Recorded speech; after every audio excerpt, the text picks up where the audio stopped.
This is a granular instrument from 1978, the Publison DHM89.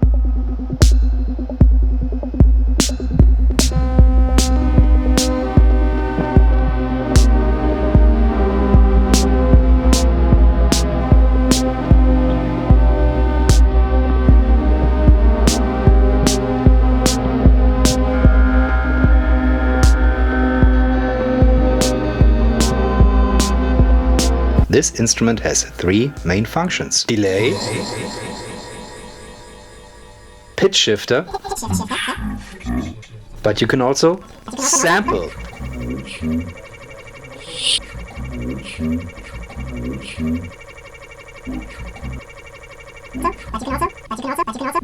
And scrub the signal.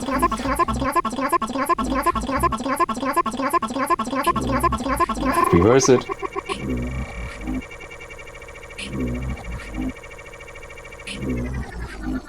Pitch it around.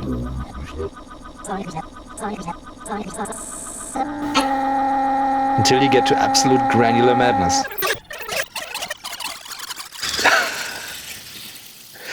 This is truly an absolutely mad instrument, and it only gets enhanced when you use the keyboard with it.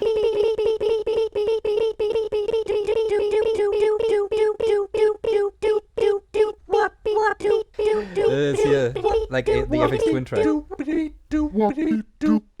Feedback all the way up, and we disconnect. Let's sample one really nice drone here.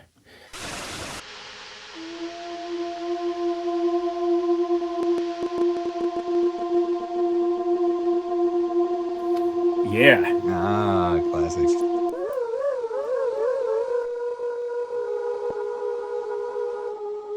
You sampled the feedback with it, so it sounds... Oh, it fades in. ghostly. It fades in.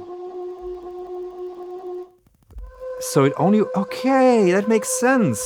So push plays like an organ. Simple. On, off. Yeah. And sustain is the envelope. Okay. Got it. The Publison is two things. That's the DHM89B2 and the KB2000. The KB2000, this fancy keyboard, is just a remote control. If you know the music of the French computer music pioneers like François Bayle, Parmigiani, everyone at INA-GRM, they used it. If you play with it, you immediately recognize that there's a certain style that comes out of this machine. Is it the choppiness that it also has? Like the way it like... It's the choppiness. It's something that has to do with the interface. So you have this nice switch here, which switches basically the sample rate. Mm-hmm. And the main purpose is you have the highest possible quality with a very short memory. Mm-hmm. And then you have 1 octave down with double memory, mm-hmm. and 1 octave down with 4 times the memory. Mm-hmm. That was seen as a compromise. Okay. But from a nowadays perspective, this is a fantastic tool because it's this kind of instant octave switching. Yeah. Beautiful. It's like a digital glitch campfire. Yes. So how did you basically, you were switching here rapidly between the different modes? Latching? No, so this here is the switch between the normal pitch shifter and the frozen pitch shifting. Exactly, the latch. And yes, and I have the feedback very high up so that the output feeds back to the input. And I switch the sampling rates here. And that makes this kind of basically chopping the buffer in real time. Mm-hmm. So if you just say something and I do this. Something I'm saying, it's a story that continues.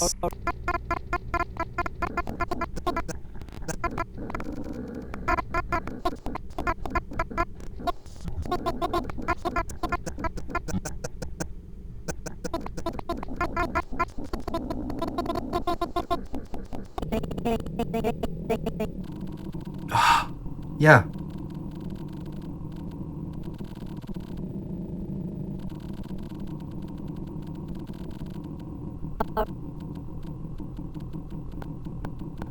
That's basically the room echo that we're just listening to the room. The room and everything in between. Feedback and everything in between. And the tuning is from an analog oscillator. So the tuning is never really stable.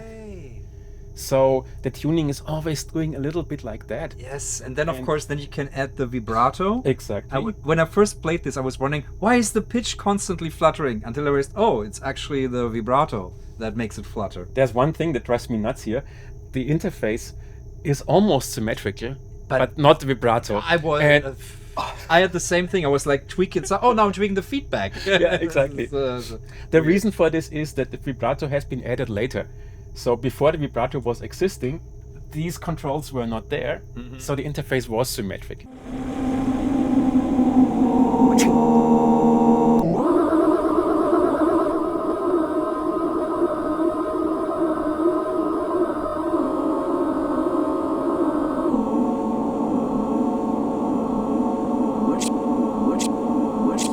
That's why I did that. It's always nice to mix the whoos with the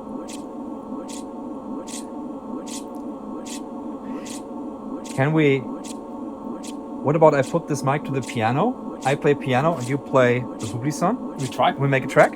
We make it back.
They were super proud that they had 16-bit stereo sampling already in the 1978. Fairlight is 1979 or something like this and had 8-bit. Technologically, it's a masterful piece of engineering. It's 2 big boards full with chips. It's pretty insane. They're really hard to service, and there's basically one person left over in Paris who knows how to repair them, and his waiting list is gigantic. I was touring with these with my old computer project.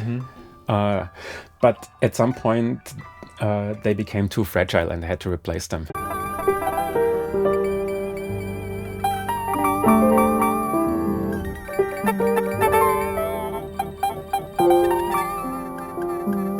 I built a Max for Life device that was inspired or tries to mimic the function of these ones as much as possible without going into a year of reverse engineering. Okay. The playful aspects, like the switching of the sample rate and the start and end point.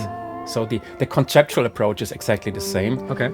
The user interface is very similar. I didn't attempt to make every detail of the sound exactly the same. Without the keyboard, the looper was used in a lot of early 80s productions as this kind of fancy chorusing octaver. I see you moving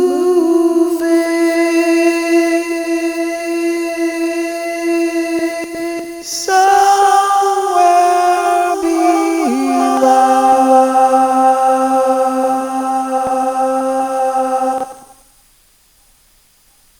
This keyboard here was not a huge success.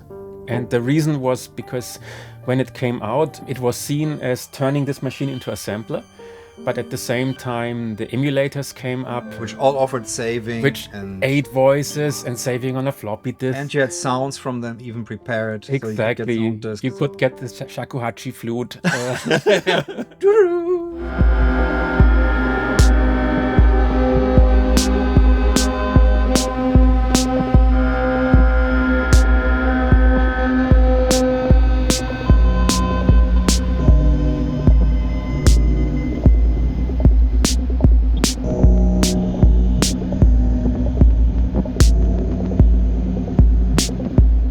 If you're my Patreon, there's a Soundpack waiting there for you, as well as music from this video. If you have any more questions or information about the Publison, please post it in the comments below. Thank you all for watching. I'll be seeing you in the next one.